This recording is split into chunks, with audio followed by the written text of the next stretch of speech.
Farid Basharat, beautiful performance, great wrestling when the opportunity came, beautiful submission. Can you walk me through the finish?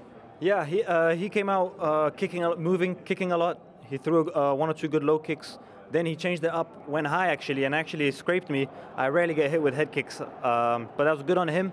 I ended up getting a hold of him, got him down, I believe. I was on top for the most part. I got to mount very well, and then I'm annoyed at myself. I let him bridge me. We knew this was going to be a part of the fight. He was going to look for this. I still let it happen. He went for his own takedown. I defended very well, turned him, went down for the single myself. He kept his balance. I went for elbow, took him down again. And from there, this time, I think he slowed down a little bit. I took away his craziness a little bit with some elbows. I was in half guard. I saw him reach over to go for maybe a Kimura or a get-up.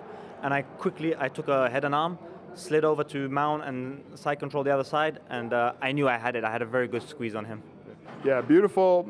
You said you're wrestling. Beautiful work there with the single leg, especially the second one. It took a lot of energy out of him. Did you learn to wrestle like that in Afghanistan? No. I learned to wrestle like that from this man. Where is it? Andrei Tauchi. He's a Russian wrestling coach from London. I've been training with him for a long time, so I know people never expect my wrestling to be good because Afghanistan and London, they're not known for wrestling so much. But I'm lucky. I found a hidden gem. So let's talk a little bit about your personal life, because you just introduced yourself to a lot of people over here in Paris, but I want to know a little bit more about you, because your life wasn't always about this. You had different battles in your life. You lived in refugee camps for quite a while. Can you tell us a little bit about that? Well, so I'm from Afghanistan. I was born there I was born in Paktia, Afghanistan, which is like small province in the mountains. Of course, there was a lot of war there, first with the Soviets. Then there was a civil war, and then there was another war, and my family moved over the border across the mountains into Pakistan in a small region with Afghan immigrants. We lived in a refugee camp called Shamshatu, and that was home for many years for my family, and eventually my dad, when I was born, when I was a very small baby, my dad left for London. He was in London for a couple of years while we were in the refugee camp. And a couple of years later, he came back, managed to get asylum application for all of us. We came over in 2000, and yeah, from then I pretty much call London home. You live in Vegas now? Now, last 2 years, I've been living in Vegas for training. Me and my brother both live in Vegas, yeah. This is where you do all your camps, but you fight for Afghanistan and England? Yes, I represent Afghanistan because I love England. And people sometimes they don't know I'm English.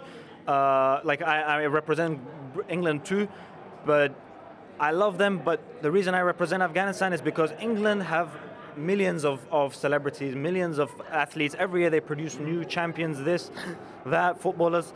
But Afghanistan, what positive media do we get? None. So I feel like it's my responsibility as an Afghan, born in Afghanistan, my blood is Afghan.